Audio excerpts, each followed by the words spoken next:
I'd like to open the Public Works and Protection Committee meeting on 1/7/2025 for a new year. Roll call, please. Trustee Paul. Here. Trustee Krieger. Here. Trustee Service. Here. Member Burnett. Here. Member Euclid. Here. I'm sorry, what did you say? Pledge of allegiance, Green Bay please. instead of city. I pledge allegiance to the flag of the United States of America and to the republic for which it stands, one nation, under God, indivisible, with liberty and justice for all. Thank you. Moving on, action on the agenda. Any corrections or additions? Move to approve. Second. First, second, all in favor? Aye. Opposed? Motion carried. Action is on the minutes of December 3rd, 2024. Any corrections or additions there? Move to approve. Second. First and a second, all in favor? Aye. Opposed? Motion carried. Action item A. Consider, discuss, act on Class A beer / C, Class A liquor cider only license request for Ridgeway LLC doing business as Jaguar Shell. Chris? This is just a change of.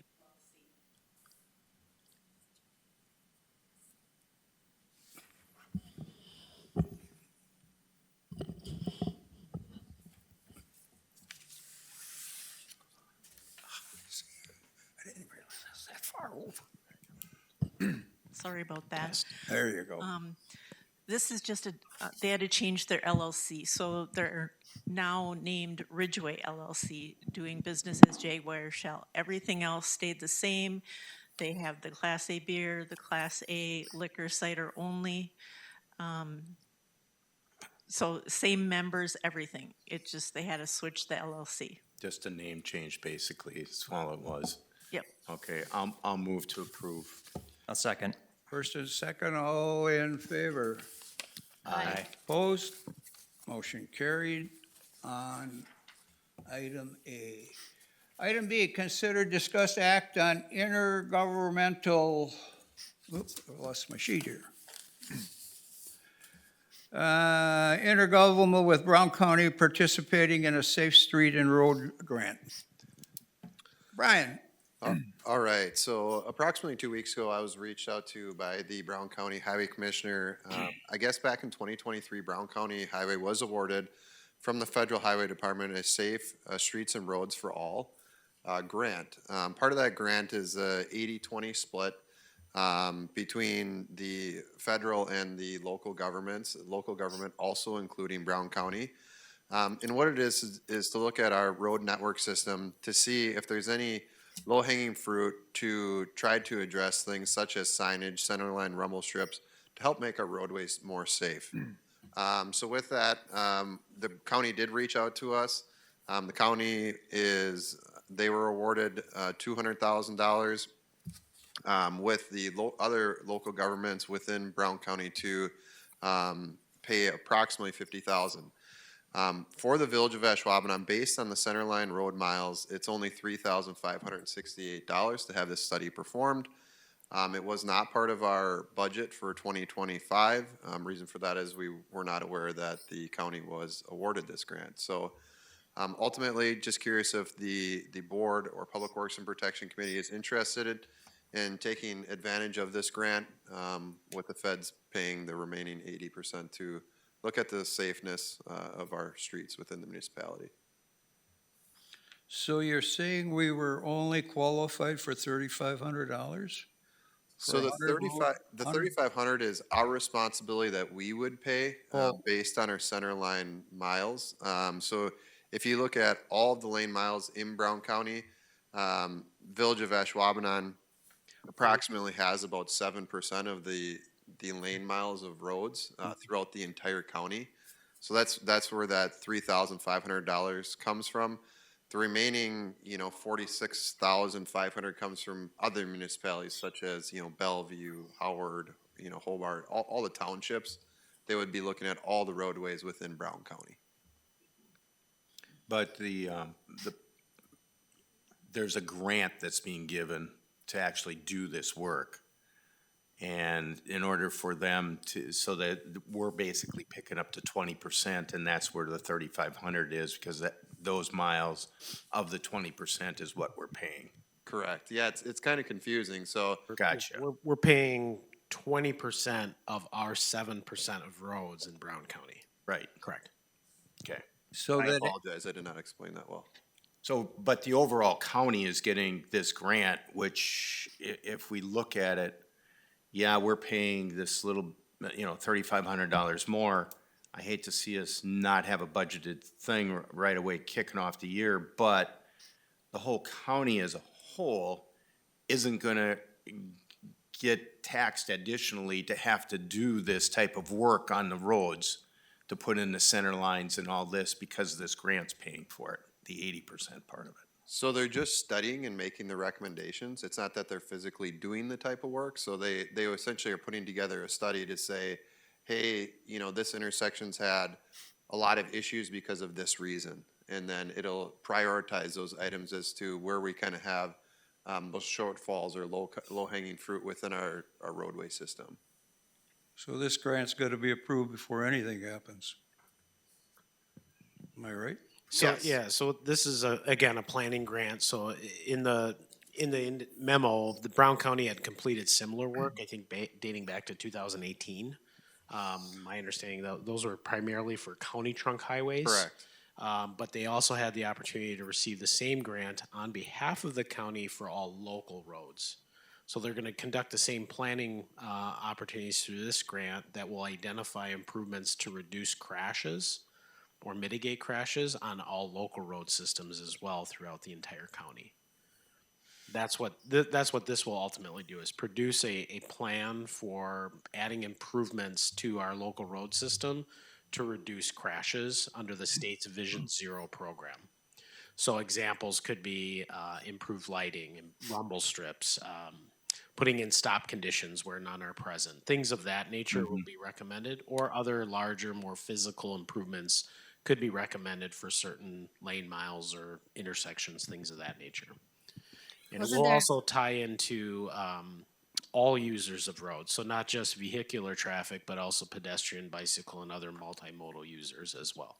But if I'm wrong, Brian, you and Nick and a whole bunch you've got your all committee already that are already looking at that type of information, right? For crashes, and where should we be making street improvements and things like that to mitigate? Right, so we look at it as a reactive measure. Correct? Yeah, it's very complaint-driven. This is more on the proactive side of it, trying to get ahead of the items or studying the items when they are an issue.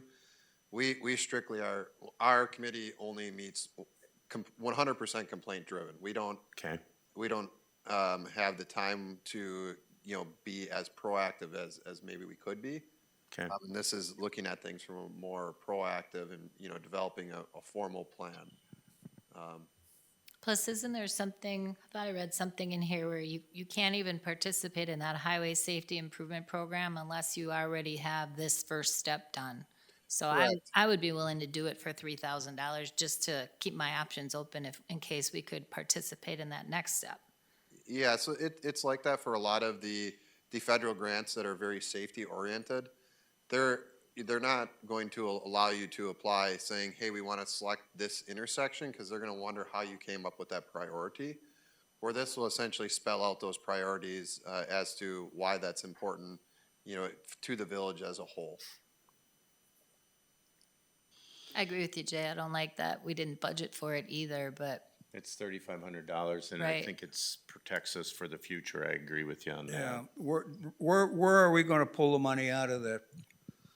Right, so what we would do is, currently we have some money we have a contracted engineering account. We would pull it out of that account. We did set aside some money to redo our standard specifications. That dollar amount, ultimately was, very high level. So, it likely would come out of that same account. Maybe we would just impact that project a little bit more. Okay. Okay. Okay, any more questions? I'll make the motion to execute an intergovernmental agreement with Brown County Highway to participate in the Safe Streets and Roads for All grant. Second? A first and second on the intergovernmental agreement with the Brown County. All in favor? Aye. Opposed? Motion carried. Okay, moving on to item C. Consider, discuss, act on Village of Ashwaubenon ordinance number 01/1-25, amending fire inspection billing proceeds. Joel, you got that one? Yeah, I'll start it off, and Deputy Chief Kozlowski and Marcus are actually here to answer some specific questions if desired as well. This is a simple ordinance change as it relates to fire inspection fees for commercial industrial properties throughout the village of Ashwaubenon.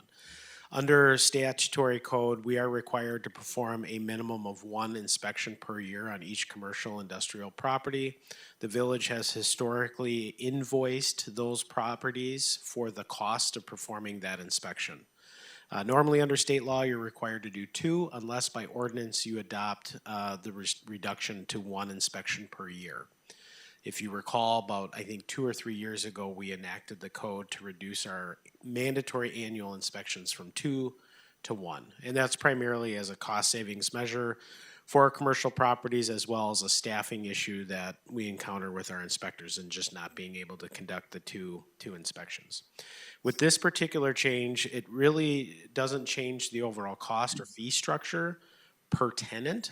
But what it does do is it assigns the invoice or the bill to the property owner and not necessarily the business operator. And the reason for that is at present, when we send or invoice to the business owner, that business owner may not necessarily be present in the operation of that business. So we have national chains, we have things of that nature. And so oftentimes these invoices go unpaid, and then we are required to then take that through collections. Whereas if we do it in the manner of which the parcel property owner is billed, there are two things that we can do from an efficiency standpoint that will ensure that we get reimbursed for the inspections that we perform annually. First and foremost, what we would do, instead of billing the property or the business operator when the inspection is completed, we would invoice the parcel property owner at a fixed time in the given year. So as an example, April, sometime in April, we would send invoices out to every inspectable property for the value for each of the tenant spaces that are within that parcel. Doing so would then put that on the burden of the parcel owner then to then bill back through lease rates or whatever through their tenants. And then it would guarantee that we could create an efficient process to send out the bills. So instead of billing them out every quarter, we bill it one time a year to every parcel property owner. That individual then would have a period of time to pay that invoice for the inspection services. And if the inspection service invoice has not been paid by a fixed date, likely to be sometime in October, let's say by October 15th, then we have the ability to place that past due invoice on the property tax bill for that parcel property. We would not need to go through collections. It would be a component of their tax bill, very similarly to someone that has a delinquent water or sewer bill. So if you have a delinquent bill, it gets placed on your property taxes, and then you pay it as part of your next year's property tax bill. This will ensure that we're getting reimbursed for the inspection fees on an annual basis versus sitting through a collections process that could take sometimes years to collect. And oftentimes we don't actually collect it. So again, simple ordinance change that basically assigns the invoice instead of to the tenant or to the business operator, but to the parcel property owner, so we can streamline and provide a more efficient process for billing. So you're really cutting down on the mailings of the bill to the owner and not a multi-tenant building then, is what you're saying? That is correct. Okay. You did a similar thing with water, if I can recall. Correct. Yeah. All right, kind of a simple process. All right, any other questions? If not, I'll obtain a motion for approval. I'll move to recommend approval of ordinance 01-1-25, amending fire inspection build procedures. Second. First and a second, all in favor? I, Opposed? Motion carried. Item is D, consider, discuss, act on resolution number R-1-1-25, amending the fire inspection fee schedule. Joel again? Sure. So this is just a resolution adopting the updated fire and fee schedule. Ultimately, this matches the ordinance recommendation that was just passed. There is no substantial change or any change at all to the overall fee structure from what is current. What it does is it aligns that we have to quantify the spaces per parcel property and then invoice the individual parcel property owner for the value of spaces on that property versus the value of spaces for the business owner. So the fees aren't changing. We're not increasing the fees. We just had to restructure the table to reflect the change that we're billing now the parcel property owner versus the business operator. Overall size versus cubicle per se. Okay. Okay, any questions there? I'll move to recommend approval of resolution R-1-1-25, amending the fire inspection fee schedule. A second. First and a second, all in favor? Aye. Opposed? Motion carried. Okay, ends the action items. Item 7, items for next agenda. If anything comes up, contact the staff. If there's no other questions, I obtain a motion to adjourn. move to adjourn. Second. First and second, all in favor, aye. Aye. Aye. Opposed? Motion carried. Thank you very much.